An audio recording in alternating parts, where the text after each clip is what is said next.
Okay, You that's know all what, right. Animal? I mean, for me, there's been a discussion. So I hooked up with another trainer, and one of the major discussions that we've got is how is it possible that so few recruiters, whether it's in-house or in agency, because he trains both, so few recruiters are ready to invest in themselves to up the level of their game. There's just this thing that seems to be this psychological block in recruiters that they say, I don't know, maybe they say, I'm too good, I don't need any more training. But in people in industry, you're taught to continuously evolve, to continuously train. Organizations give people training, but not in the recruitment industry. People don't seem to think it's necessary. Okay, and it's amazing. He does have a bias. He's a trainer. Okay, he's in that business. But how much should people be spending on their own training? Let's say you're a solo recruiter, and let's say you're fairly new, so you need some training. You don't have years of experience behind you. Well, I'll tell you what, a lot of these people don't even spend time on free training. Well, he's been telling us, hasn't he, that you don't have time to do anything. Okay, if you do spend a lot of time on writing a letter, you're going to be down there in the lower levels. Okay, so you've got a bit of a tension here between time issue. But recruitment, if you're an agency recruiter and you're starting off, you're going to spend your Saturday morning, but when you're driving around, when you're jogging, whatever it is, with your earplugs in, listening to podcasts to learn.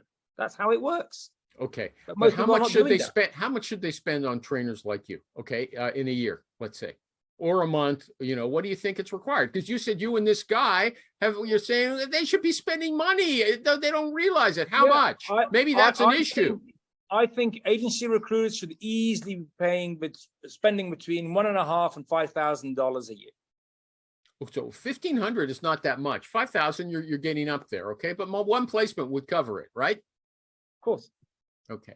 And what if you get with a trainer that you don't really, you think his or her style suits their personality, but maybe not your own? You're going to check two things. One is indeed what you're just saying, the personality of the trainer, but two, what they're training. There's so many people out there that are just trying to sell things, and you're thinking like, help, that's not going to help people. Or, for example, people saying, I'm going to teach you how to write the perfect email.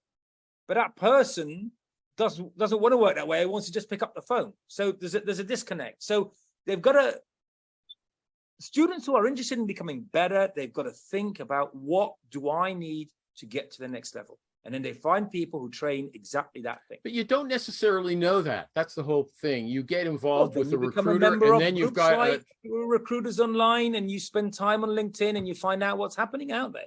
But that's also part of investing in yourself. I like the way you move your hands. I would like to have that kind of authoritative, I like it when I only go like this. And anyway, but let's say you've engaged a recruiting trainer, and you're not really happy after the first few weeks.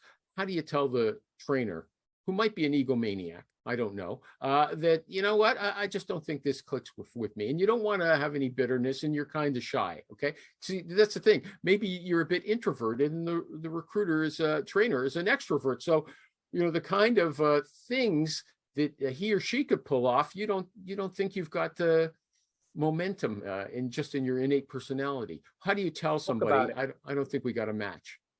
Talk about it, because you're going to end up having two situations. Either you were right and it's not the right trainer, or the trainer is actually, because most trainers should be a bit adapted to the fact of teaching psychology, and they will say, okay, I will do something specifically for you.